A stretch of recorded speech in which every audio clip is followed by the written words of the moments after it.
अरे अब बात है, एक चीज जानकारी देना चाहिए अध्यक्ष महोदय, पहले तो बोलिएगा, फिर बोलिएगा, अब तो आप बोलिएगा, मेरा बात खत्म हो जाने तो फिर आप बोलना। पहले तो आपकी सरकार नहीं थी, पहला जानकारी देना। अरे नीतीश कुमार की सरकार थी, आप कौन थे? महागठबंधन की सरकार, जैसे आप है ना, जैसे आप की सरकार है, भाजपा की सरकार नहीं है क्या? देख के बोलिए, भाजपा की सरकार नहीं है क्या? क्या बोलिए।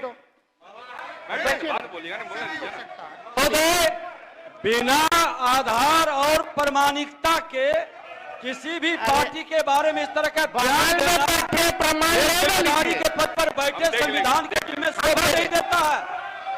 ये गैर संवैधानिक काम करते हैं, बिना प्रमाण के बात रखना। ये संविधान विरोधी लोग हैं, इनकी संविधान विरोधी है।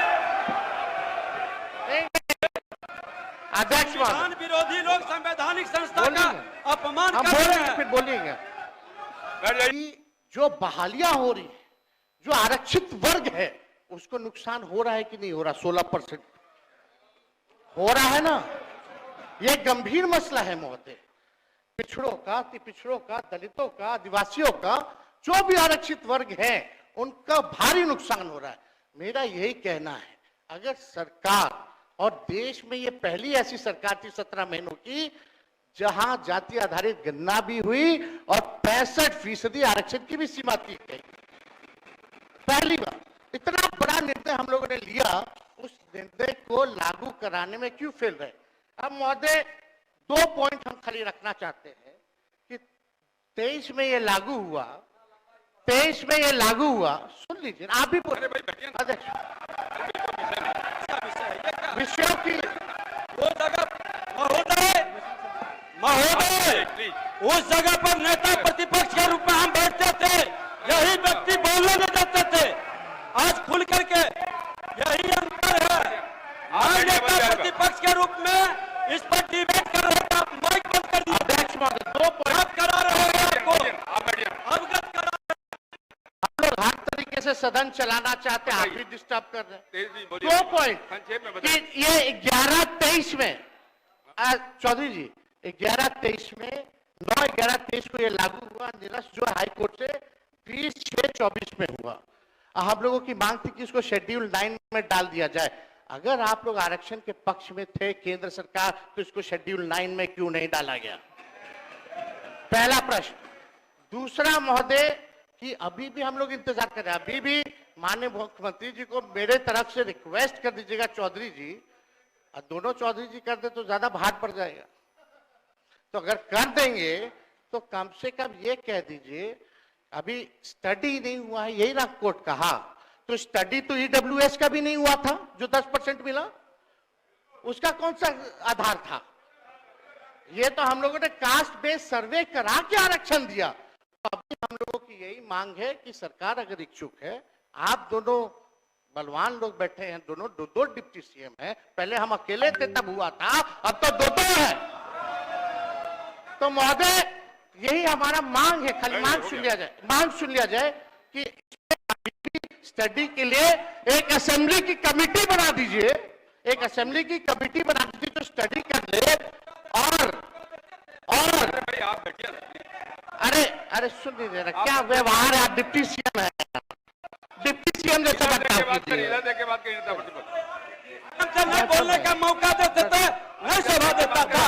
मांग ही नहीं। अरे संवैधानिक पद का हमारी ये मांग है संविधान की बात के लिए महोदय की बात एक कमेटी विधानसभा की बना दे सरकार, और चाहिए उनको 4 दिन का, ये जो 5 दिन का सत्र है, इसको 1-2 दिन और बढ़ा दे, और कैबिनेट से जो संशोधन करना है कम से कम 65% नहीं 80% कर दीजिए। आप 10% और बढ़ा करके बिल लाइए, हम लोग सब लोग मिलकर के पास करने का काम करेंगे। यही मांग।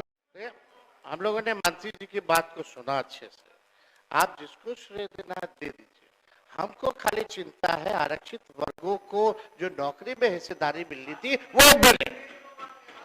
दूसरी बात कि नवंबर में ये पारित होता है, कोर्ट का आदेश रद्द होता है 7वां महीना अगले साल 24 में, तो 7 महीना अगर अनुसूची 9 में हमारी सिफारिशों को अगर केंद्र सरकार ने नहीं माना, तो आप किसको दोषी समझते हैं? दूसरी बात, तीसरा महोदय, जो हमारी मांग थी, अभी भी आप कमेटी बनाने के पक्षधर है कि नहीं? और दूसरा बिल ले आइए, उसमें संशोधन कर दीजिए, उसमें 75% था, इसमें 85% करके लाइए, हम लोग बढ़ा देंगे, बस यही चाहिए। माननीय मुख्यमंत्री सम्राट चौधरी। अध्यक्ष महोदय, मेरी घोर आपत्ति है कि ये एक तो इन्होंने जो जिक्र किया संविधान दिवस पर, संविधान में, और लगातार कोर्ट के ऊपर हमला कर रहे हैं, ये अत्यंत ही दुर्भाग्यपूर्ण है। और कोर्ट के खिलाफ कि कोर्ट को मैनिपुलेशन करने का काम, नहीं, इससे बड़ा दुर्भाग्य। आप कह रहे हैं कि कोर्ट में कोई पार्टी चली गई। अरे गलत फहमी मत फैलाइए। आपको 15 साल आपके आदरणीय माताजी पिताजी को राज करने का मौका दिया था, एक व्यक्ति को आरक्षण नहीं मिला, बिहार में एक व्यक्ति को आरक्षण नहीं मिला, और आप आज आरक्षण की बात कर रहे हैं। अरे यहाँ तो 2001 का भी चुनाव याद है लोगों को, कोई मुखिया का आरक्षण नहीं था, न अति पिछड़ों को न दलित को। और आप कहानी सुना रहे हैं, 2006 में जब एनडीए की सरकार बनी तब पिछड़ों को, अति पिछड़ों को आरक्षण मिला। ये कहां से आप सिखा रहे हैं? देखिए, अरे मैं जानता हूं, आपको जानता हूं अच्छे से, बैठ जाइए। देखिए, 15 साल को लोग भूला नहीं है और अच्छी तरह से जानता है कि आप आरक्षण के कितने समर्थक हैं। एक व्यक्ति को आरक्षण नहीं दिया, एक व्यक्ति को, कोई पिछड़ों को, दलितों को, अति पिछड़ों को बिना आरक्षण का।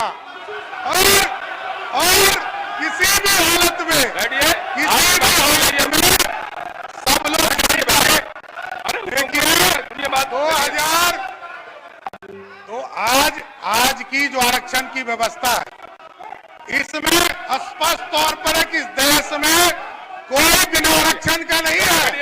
यहाँ बिहार में भी कोई बिना आरक्षण का नहीं है, सभी वर्ग में आरक्षण है। तो क्या ये जो मजाक आप बना रहे हैं, ऐसा कुछ नहीं है। आप एकदम बेफिक्र रहिए, डबल इंजन की सरकार काम कर रही है और आप सुप्रीम कोर्ट में मामले चल रहे हैं। जब उसका निष्पादन होगा तो आगे जरूर उसके आगे की कार्रवाई की जाएगी।